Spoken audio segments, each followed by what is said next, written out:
அந்த எஸ்எஸ்கேயோட அழிவு காலம் எப்போ வரும்னு நான் இவ்வளவு நாளா வேண்டிக்கிட்டு இருந்தேன். இன்னைக்குதான் அது நடந்திருக்கு.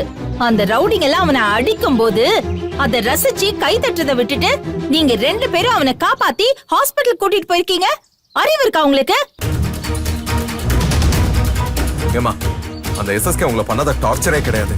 அன்னை கூட அவன் உங்களை வழியில பார்த்து பிரச்சனை பண்ணான்ல, அப்புறமா ஏன் அந்த ஆளு மேல இறக்கம் காட்டுறீங்க? அவ்வளவு பகையும் மறந்துட்டு காப்பாத்துற அளவுக்கு அந்த எஸ்எஸ்கே நமக்கு என்ன சொந்தமா பந்தமா? எதுக்கு அவனை ஹாஸ்பிட்டல் கொண்டு போனீங்க? இப்ப என்ன உயிரோட இருக்கானா இல்லையா? அவன் சாக போறான்னு சொன்னாங்க. என்ன சொல்றீங்க? ஆமா கௌதம், அந்த எஸ்எஸ்கேவோட மூளையில கட்டி இருக்கான். இன்னும் 6 மாசம் தான் உயிரோட இருப்பாராம். என்ன சொன்ன? மறுபடியும் சொல்லு இலக்கியா. அந்த எஸ்எஸ்கே இன்னும் 6 மாசத்துல செத்துருவாருன்னு டாக்டர் சொன்னாரு. அப்பாடா.